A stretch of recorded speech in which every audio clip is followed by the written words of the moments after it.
Hi friends, మీకు ఈ video నచ్చితే లైక్ చేయండి, సబ్స్క్రైబ్ చేయండి.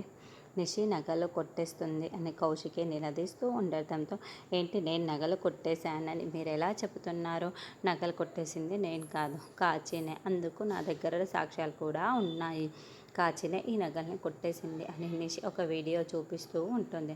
అంతకుముందు రోజు రాత్రి బూచికి ఆరోగ్యం బాగలేకపోవడంతో కాచి బూచి కోసం అని తలుపు చేర్చి ఎక్కడికో వచ్చిన వీడియోని చూపిస్తూ అర్ధరాత్రి ఇలా లేచి తిరుగుతుంది అంటే నగలు కొట్టేయడానికే కదా అని కాచి వీడియోని నిషి చూపిస్తూ ఉంటుంది. నిన్న నగలు కావాలి అని నిన్ను అడిగింది, నేను ఇవ్వనని చెప్పేసరికి ఇలా దొంగతనం చేసింది, నగల్ని తానే దాచిపెట్టుకుంది అని నిషి చెప్పడంతో కాచి చాలా చాలా షాకింగ్గా చూస్తూ ఉంటుంది. పైగా వీడియోని కూడా చూపించడంతో బూచికి చాలా కోపం వస్తుంది. ఏంటి మీరు కాచిపై ఇలా నింద వేస్తే నేను చూస్తూ ఊరుకుంటాననుకున్నావా?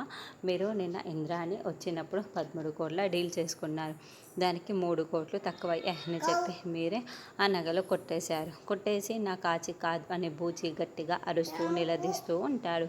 ఏయ్, నోరు లేస్తుంది, మేము 3 కోట్ల కోసం నగలు కొట్టేశామని చెప్తావా అని వెంటనే యువరాజు బూచి షర్టు పట్టుకొని నిలదీస్తూ ఉంటాడు. ఏంటి, నువ్వు నా షర్టు పట్టుకొని ఇలా అరుస్తూ నిలదీసినంత మాత్రాన నేను భయపడిపోతాను అనుకున్నావా అని బూచి కూడా యువరాజ్ షర్టు పట్టుకొని ఇద్దరు కొట్టుకుంటూ ఉంటారు.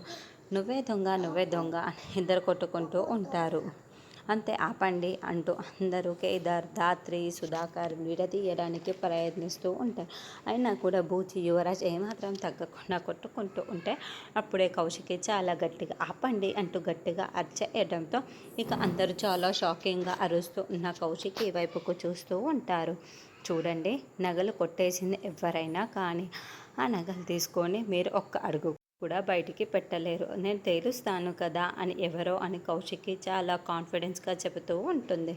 అసలు నేను ఆ నగల్ని తీసుకొని మిమ్మల్ని ఎవరిని కూడా బయటికి వెళ్ళనివ్వను, వాళ్ళని నేనే పట్టుకుంటాను అని కౌశికి చెబుతూ ఉంటుంది. మరి ఎలా పట్టుకుంటుంది, దాత్ ఎలా కనిపెడుతుందండి నెక్స్ట్ ఎపిసోడ్స్.